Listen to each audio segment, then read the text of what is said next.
5. Back on the boulevard, I went into a drugstore phone booth. I looked up Mr. Arthur Gwynne Geiger's residence. He lived on Laverne Terrace, a hillside street off Lorraine Canyon Boulevard. I dropped my nickel and dialed his number just for fun. Nobody answered. I turned to the classified section and noted a couple of bookstores within blocks of where I was. The first I came to was on the north side, a large lower floor devoted to stationery and office supplies. A mass of books on the mezzanine. It didn't look like the right place. I crossed the street and walked 2 blocks east to the other one. This was more like it. A narrow, cluttered little shop stacked with books from floor to ceiling, and 4 or 5 browsers taking their time putting thumb marks on the new jackets. Nobody paid any attention to them. I shoved on back into the store, passed through a partition, and found a small, dark woman reading a law book at the desk.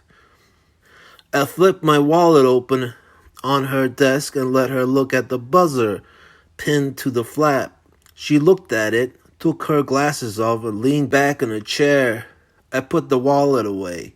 She had the fine, drawn face of an intelligent Jewess. She stared at me and said nothing. I said, "Would you do me a favor? A very small favor." "I don't know. What is it?" She had a smoothly husky voice. "You know Geiger's store across the street, 2 blocks west?" I think I may have passed it. "It's a bookstore," I said. "Not your kind of bookstore. You know darn well." She curled her lips slightly and said nothing. "You know Geiger by sight?" I asked.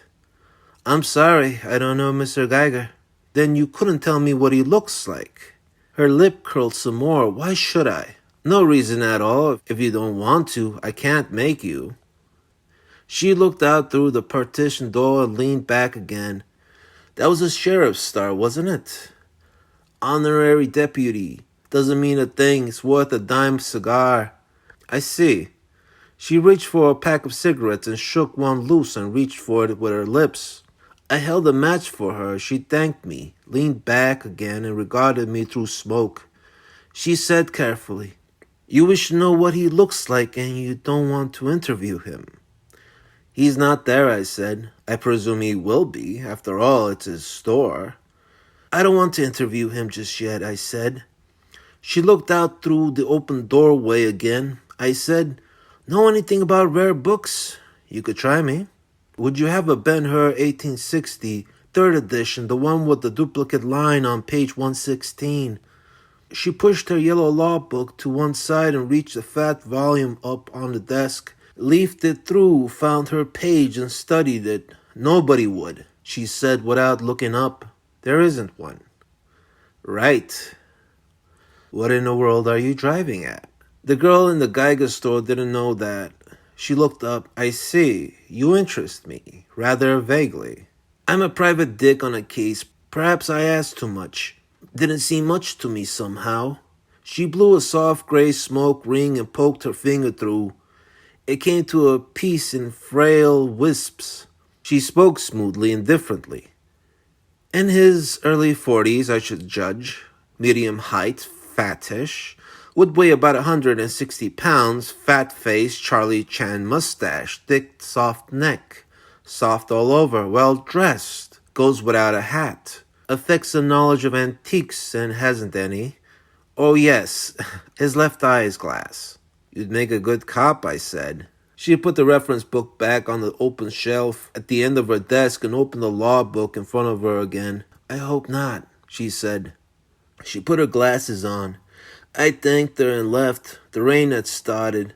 I ran for it, with the wrapped book under my arm. My car was on the side street pointing at the boulevard almost opposite Geiger's store. I was well sprinkled before I got there. I tumbled into the car and ran both windows up and wiped my parcel off with my handkerchief. Then I opened it up. I knew about what it would be, of course. A heavy book, well bound, handsomely printed in handset type on fine paper, lauded with full-page artery photographs. Photos and letterpress were alike of an indescribable filth. The book was not new. Dates were stamped on the front end paper in and out dates, a rent book, a lending library of elaborate smut, I wrapped the book and locked it up behind the seat.